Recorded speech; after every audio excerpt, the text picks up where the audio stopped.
Hi everybody, it's Gail from Gail's Bookish Things, and guess what? Another new pen day, if I can get it out of the container. So I have here, as you can see, a Conklin.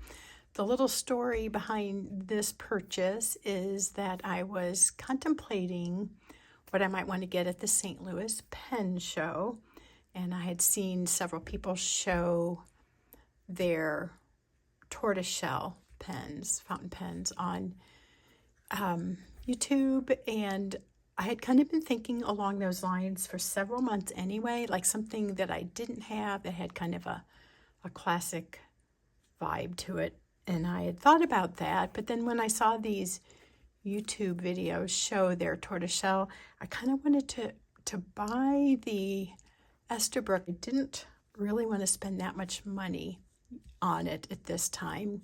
I just made a recent purchase, so I started looking around and found this version of tortoise shell on Amazon, but it's a Conklin pen, and I need to correct myself. The Esterbrook version is called tortoise.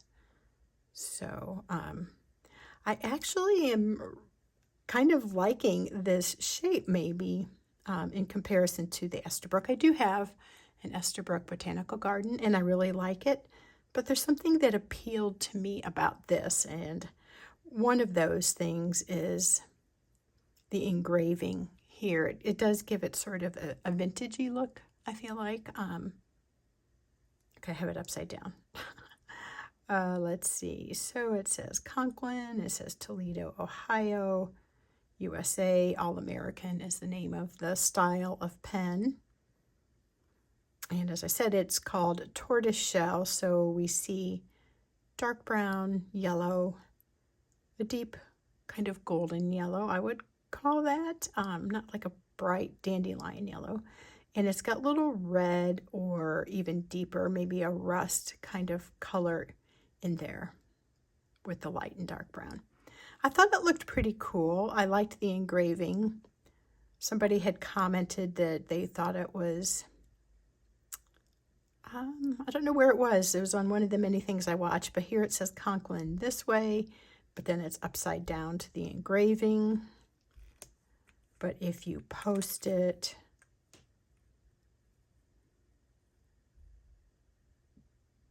then they're the same way.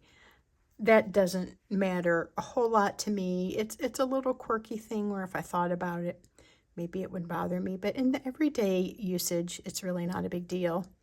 The other thing I found to be a little bit of an inconsistent quality is that this is gold, which I think looks great with the tortoise shell finish.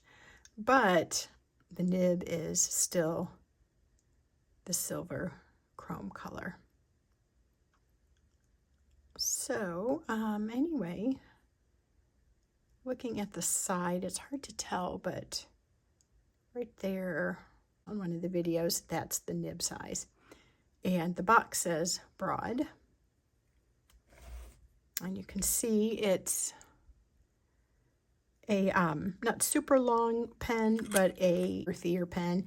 It's a little thicker in the overall barrel size, and the grip section feels pretty good to me. I don't like them real skinny.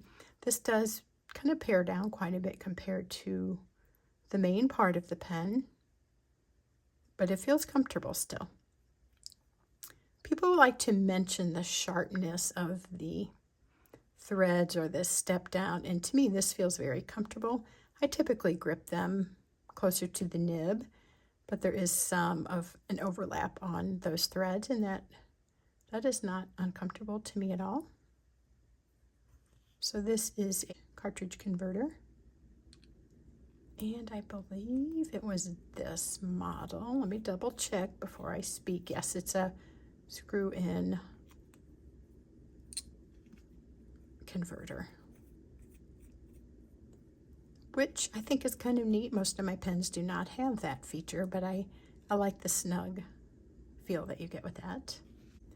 These have nibs that you can take out and switch around. So I might try that later, but I am generally happy with a broad nib pen.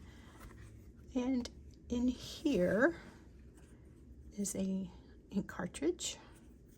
And of course, all of the usage instructions. So I will not go into all that. I wanted a pen like this too because I thought it would be really fun to use with some of my brown and golden amber colors. And so I think I'm going to ink this up with Birmingham Pen Company Tailings Pond, but I can also, sorry, Birmingham Pen Co.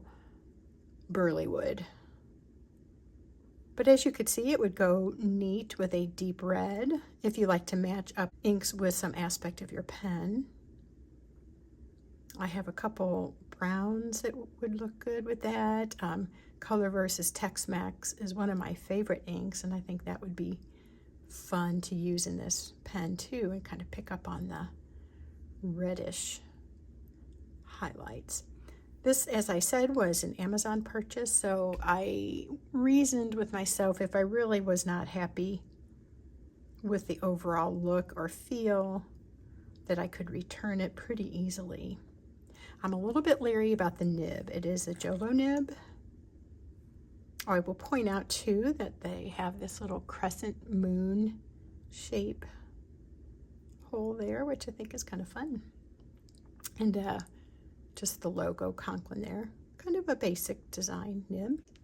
So let's ink this up and give it a try. I'm hoping it works good. I know, like I said, I can return it, but I have heard mixed things about the Conklin nib. So let's give it a try and see what happens. Okay, I'm back. It's inked up with Birmingham Pen Co. Burley Wood.